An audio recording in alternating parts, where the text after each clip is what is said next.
তিনি ধুয়ো গান করতেন, কৃষ্ণবৃন্দে গান করতেন। নায়েব, নায়েবের বাপের নাম ফটিক, এরা আমরা দেখেছি। পাগলাখানায় হচ্ছে কি আমার দাদার দাদা। তো ওনার বাদ্যযন্ত্র একমাত্র খুঞ্জরি। ভাই এখানে চলে আসে, বাপ মা মারা যাবার পরে এতিম হয়ে গেল, অসহায় হয়ে গেল। বুনির বাড়ি মানুষ হয়, বুনির বাড়ি থাকে। গান শুনতে ভালো লাগে বাবু, কিন্তু আমি গান এত জানি না। যেই ফুল ফুটিল রে মক্কায়।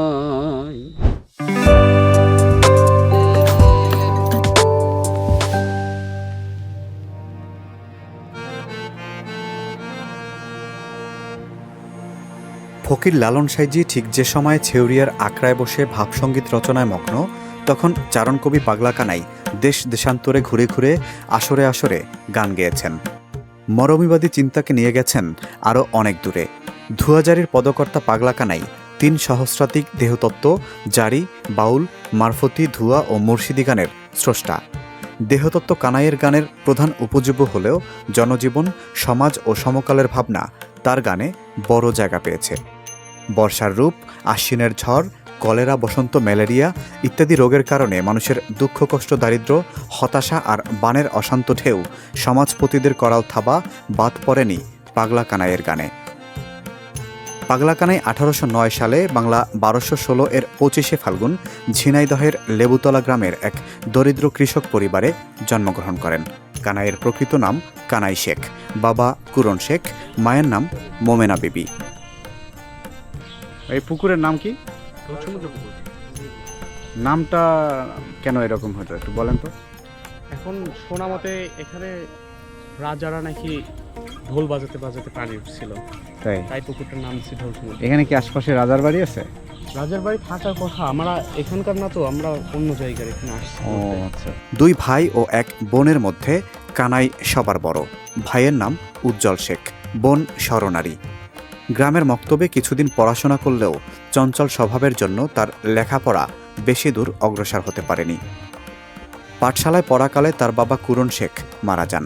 পিতৃবিয়োগের পর কানাইয়ের ঠাঁই হয় বোনের শ্বশুরবাড়ি বেরবাড়িতে। বোনের বাড়ি গরুর পাল চড়াতেন আর গান বাঁধতেন, তাতে সুর দিতেন। সুর দেয়া হয়ে গেলে আপন মনে গলা ছেড়ে তা গাইতেন। আসসালামু আলাইকুম। ওয়ালাইকুম আসসালাম। পাগলা কানাই যাকে আমরা মরমী কবি হিসেবে জানি, এইটা কি তার পৈতৃক বাড়ি এখানে? এইটা পৈতৃক বাড়ি না, এটা তার বোনের বাড়ি। পৈতৃক বাড়ি তার নেবুতলা, নগরবাধা নেবুতলা। ওইখানে কি বাড়িটারি আছে? ওখানে আমি নিজে যে দেখিনি, তবে ভিটা বলে একটা আছে, পাগলাখানার ভিটা বলে। আচ্ছা। আবার এই অযোধ্যার এই স্বাধীনতা পরবর্তীতে ওখানে অনুষ্ঠান করার জন্য একটা হাসপাতালও তৈরি করি। তাই? হ্যাঁ। তো পাগলা কানাই তার বোনের বাড়ি এসে এখানে থেকেছেন? এখানে থাকছে, 2 ভাই এখানে চলে আসে, বাপ মা মারা যাবার পরে এতিম হয়ে গেল, অসহায় হয়ে গেল। আচ্ছা। ভাসতে ভাসতে এসে এখানে এসে রাখে, তার গরু রেখে দেয়, মানে রাখাল হিসাবে কাজ করে? হিসেবে কাজ করে। আচ্ছা, তারপরে রাখাল হিসেবে কাজ করতে করতে আগে গান হইতো, ছোট মানুষ 10-12 বছর বয়স তখন তার, জি, যেখানে গান শুনতে যাবে, যে ও যাইতো দল বাজবাইতে, ছোট মানুষগুলো নিত না। একদিন রাত্রিরেও কানছে ঘুমেতে। মানে কে নিত না? দুলাভাই? না, তাহলে দুলাভাইরা না, ওর বয়সের লোকজন।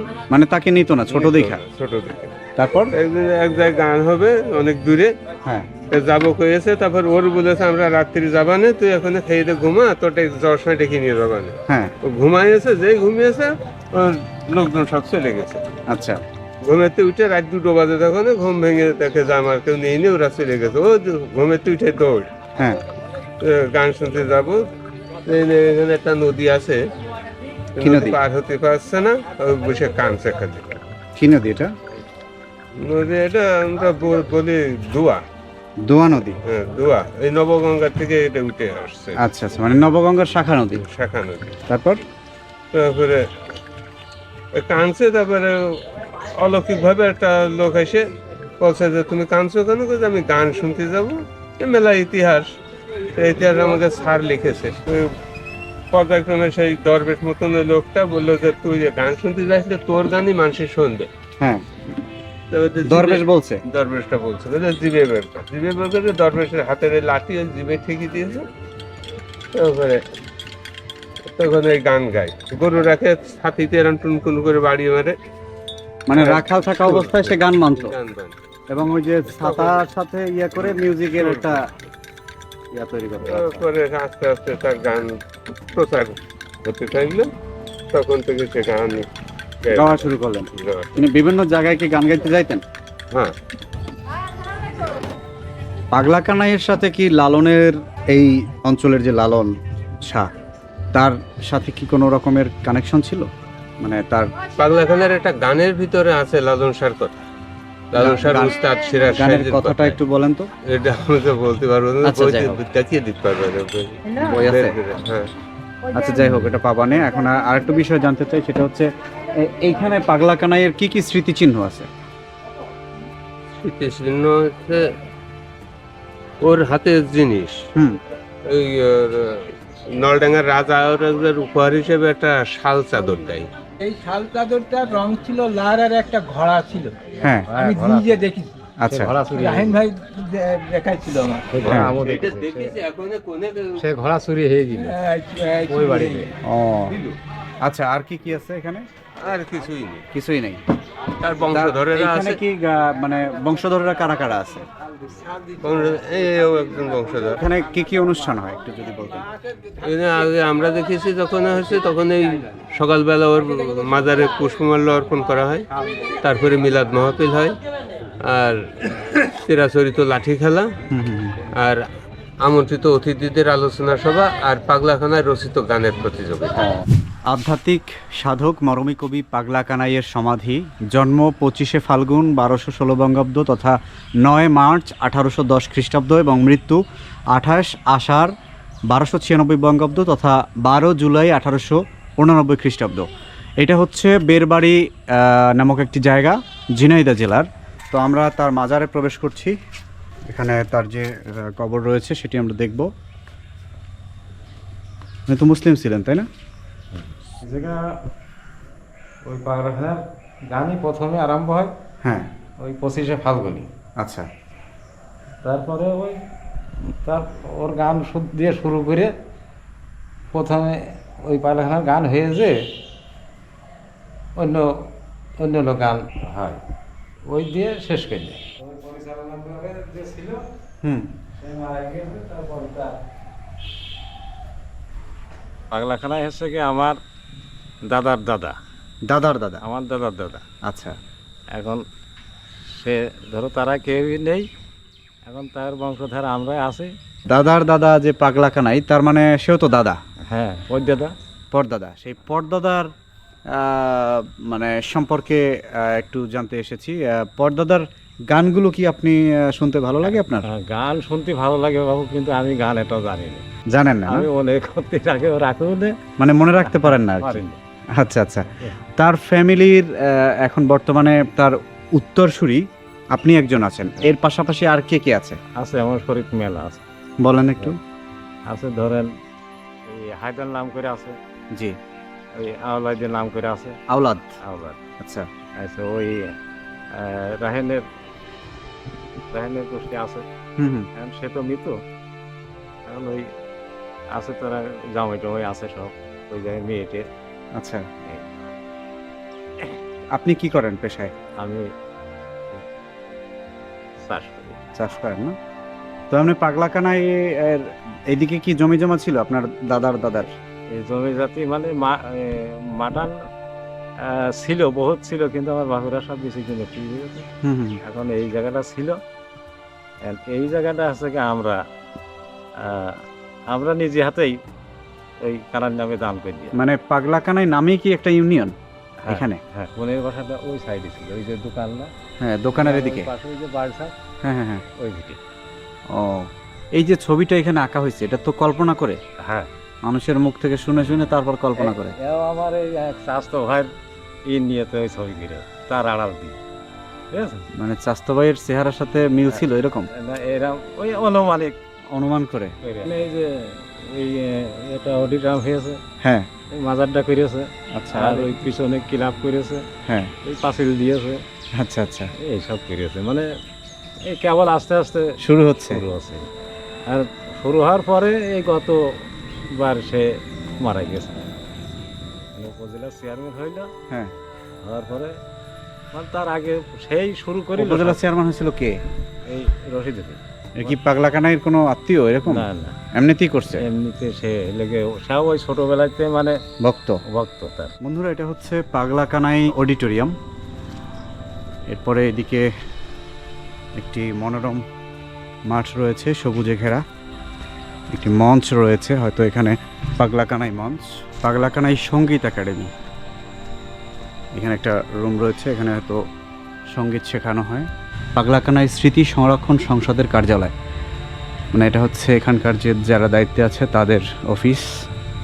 আর এখানে আছে পাগলাকানাই লাইব্রেরি, পাবলিক লাইব্রেরি।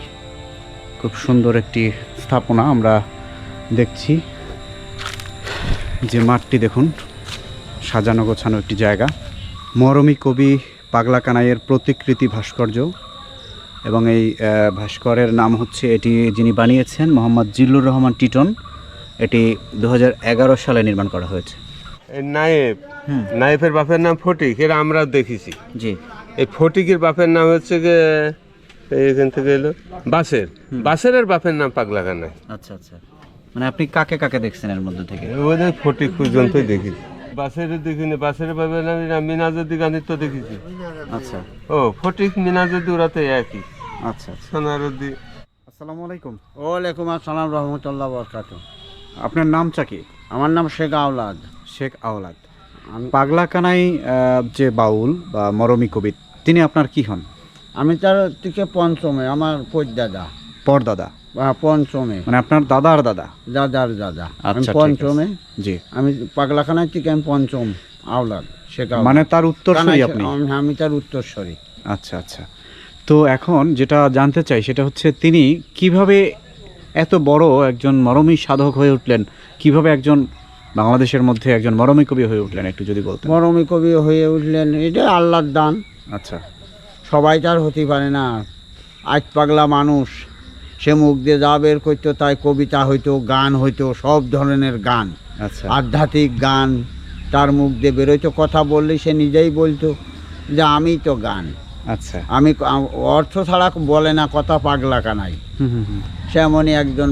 মানুষ প্রশ্ন করতো, তা বললো না, অর্থ ছাড়া পাগলাখানায় কোনো কথা বলে না। আর আমি বলুনি পাগলাখানায় এ মানে কথা তিনি বলতো টাকা নিতেন? না, তিনি টাকা নিতেন না। কেন? মানে অর্থ বলতে যে কথার অর্থ আছে, যে হ্যাঁ, গানের অর্থ আছে, যে কথার অর্থ আছে মানে সেই কথা খুদই যে বলতো। গান এরকম না। না, এরকম না। জি, জি। কথা অর্থ ছাড়া কথা বলে না। জি জি জি। খালি গানই না, কবিতা, বুঝেছেন, জারি গান করতেন তিনি, ধুয়ো গান করতেন, কৃষ্ণবিন্দে গান করতেন, হুম হুম। নবিয়াত বেলায়েত গান করতেন, মানে যত গানের জগৎ যা আছে সের বাদ থেকে মানে যায়নি ইসলামিক কিছু। আধ্যাত্মিক জগৎ। হ্যাঁ, ইসলামী আধ্যাত্মিক জগতে সে মুখ দিয়ে যা বের করতে ওইটাই হচ্ছে গিয়ে কোরআনের সাথে মিলিয়ে দিত। আচ্ছা, বুঝেছেন, হ্যাঁ হ্যাঁ হ্যাঁ। মানে সেই ওইটাই আল্লাহর ঐশ্বরিক শক্তি ছাড়া এ হতে পারে না। জি, বুঝেছেন। তারপরে তার আরও ঐশ্বরিক কিছু অন্য কিছু দেখিয়েছে, যে পানির উপর দিয়ে হাঁটা দেখিয়েছে, তার বিটার বউ গেড়ে সন্ধির উপর দিয়ে হাঁটা দেখিয়েছে, তাই? একটা অরাজক মতন। এবং হচ্ছে গিয়ে কালী মূর্তির সাথে সে কথা বলেছে। তার এইরাম আমরা শুনি আর কি, মানুষের মুখেই শুনি যে একজন এইরাম, সে একজন এইরাম মরমী সাধক। জি জি। একই মানে আপনারা তো সরাসরি তার রক্তের। জি, জি। আমরা সরাসরি তো তার- এখন বিষয় হচ্ছে, তার শৈশব এইখানেই কেটেছে। হ্যাঁ, তার জন্ম কোথায়? তার জন্ম হয়েছিল লেবুতলায়। লেবুতলায়, মানে তার লেবুতলা। বাবার বাড়ি ওইখানে? ও বাবার বাড়ি ওখানে। এইটা হচ্ছে তার বোনের বাড়ি। বোনের বাড়ি? আচ্ছা, ও বোনেরও দুর্ভাগ্য, তার কোনো সুসন্তান ছিল না। ওদেরও ওর বয়স যখন 12 বছর, আর ওর একটা ভাই ছিল, তার বয়স ছিল 9 বছর, উজ্জ্বল নাম করে। আর পাগলাখানার বয়স তখন 12 বছর। 12 বছর। হ্যাঁ, তখন উনি হাসে গিয়ে বাপ মা দুটোই মারা যায়। গেলি তখন তো এতিম। হুম। তখন এই বড় বোন বিয়ে হয়েছিল এই বাড়ি বোনের বাড়ি মানুষ হয়, এই বোনের বাড়ি থাকে। এবং বোনের একটা দুর্ভাগ্য যে তারও আর সুসন্তান হইল না। তার মানে বোনের সন্তান হয় নাই কেন? না, হয়নি। কিন্তু না। পাগলাকানাইয়ের অনেক হ্যাঁ, সন্তান আছে। সন্তান আমরা, জি জি জি। সন্তানের সন্তান জি আমরা। জি জি। এই তাই এখানেই টাকা জীবন ঘরটা যাপন কোথায় করে ছিল? গেল। পাগলাকানায় যে ঘরে থাকতেন সেই ঘরটা কোথায় ছিল? এই ঘরটা ছিল হচ্ছে কি অডিডামের ভিতরে পড়েছে সে। মানে এখন বর্তমানে যে অডিটোরিয়াম যে জায়গায় রয়েছে, হ্যাঁ। ঘরটা ওইখানে ছিল? হ্যাঁ, ওই ঘরটা ওইখানে ছিল। আচ্ছা। আর এইটা ছিল উঠান? হ্যাঁ, এটা ছিল খোলাট উঠোন। খোলাট উঠান না? হ্যাঁ, সব। পাগলাকানায় কি করতেন মূলত, পেশা ছিল কি তার? তার পেশা হচ্ছে গিয়ে জায়গা জমি তো অনেকই ছিল, 100-র ঊর্ধ্বে জায়গা জমি ছিল। 100 বিঘা? হ্যাঁ, তার ওই বনার জমি। আচ্ছা। ওনার কোনো জমি ছিল না, মানে বোনার জমি? ওই বোনার জমি, ওই বোনার জমি খাইতো। হ্যাঁ হ্যাঁ হ্যাঁ। পরবর্তীতে ওরাই মালিক হয়ে গেল, ওগাড়ি সব হয়ে গেল। আর ওনারাই ওই দিন আইন তো দিন খাইতো। ওই 1 কেজি চাইলে ওই পথে দিয়ে ও হচ্ছে গিয়ে সাধু মানুষ কোন যায় গান টান করতো, ওই যা দিত ওতেই ওনার হ্যাঁ হ্যাঁ হ্যাঁ। চলে যেত। মানে গান করতে যাইতেন বিভিন্ন হ্যাঁ, জায়গায়? বিভিন্ন জায়গায়। উনি তো খালি মঞ্চেই গান করতেন, উনি মুখ দিয়ে যা বলতেন তাই গান হয়ে যেত। এই জন্য আচ্ছা উনি আচ্ছা। সব জায়গায় গান করতেন। কি কি বাদ্যযন্ত্র ব্যবহার করতেন, কি কি জানেন? ওনার বাদ্যযন্ত্র একমাত্র খুঞ্জরি, ওই যে ওনার হাতে আছে, ওই যে ওইটাই। ও। উনি বাদ্যকার, উনি শিল্পী, বুঝছি, উনি বুঝছি। সুরকার, উনি গায়ক। মানে একাই? এই একাই সাহিংসা, সে তার কোন স্বয়ং সম্পন্ন যাকে বলে। আচ্ছা। এটা আল্লাহর শক্তি ছাড়া হয় না। আর হ্যাঁ, আমরা তো গান গাতে গেলে এখন 40 জন লাগে বাজি বাজনা দিয়ে, তারপরে। আর আপনি উনি কি গানের জগতে আছেন? ওই থাকি, এই যে থাকে ছেলে ফিলে আর শিখই একটু, ওই যে পাগলাখানায় এখানে সঙ্গীত- আপনি হ্যাঁ, কি সঙ্গীত- শিক্ষক? আর শিক্ষক আর সঙ্গীত একাডেমি। আমরা ওই যতটুকু পারি, ভালো জি, পারিনি জি, তো। জি। আর এখন এখন আপনারা হয় না। পেশায় কি করেন মূলত? আমি পেশায় হচ্ছে গিয়ে জায়গা শেখান? জমি নেই, আর পরের জায়গা জমি একটু বর্গা করি, আর এই এখানেই ছোটকালেতেই এখানেই আমি দেখশন করি। ও, এটা আমার মার গর্ভেতে পড়েই। আপনার কাছে কেমন লাগে? আমার এই আমাদের বাসা বাড়ি ওই অডিটামের ভিতরে ছিল। জি জি জি। এই আমরা বোধহয় 4 সালে গিয়েছি এখানে, 2004 সালে এখান থেকে ওই যে ওই পাশে পুকুর পাশে জি। ঘর করেছি। করার পর এই জায়গাটা ডিসি সালের নামে অক্পা করার পরে তো আমরা ওই জায়গা গেছি। আমরা এখন প্রায় 150 লোক, পরস্পর হতে হতে বুঝছেন না, আমি পঞ্চম পুরুষ। হুম হুম। তাহলে হচ্ছে কি আমার অনেক চাচারা টাকা ছেলে ফিলে দিয়ে আমরা প্রায় 150 লোক প্রায়। আচ্ছা, একটু কি আপনার পরদাদার স্মরণে একটু কি একটা গান কি একটু শুনতে পারি? আমি অনেক দূর থেকে এসেছি। গান একটু খালি মুখে একটু শোনান আমারে। তার প্রিয় কোন গানটা আপনার একটু শোনান, তার লেখা? তার প্রিয় গান তো সবই। এক- কি ফুল ফুটিল রে মক্কায়, ও সে ফুলের গন্ধে মন আনন্দে উজালে মদিনা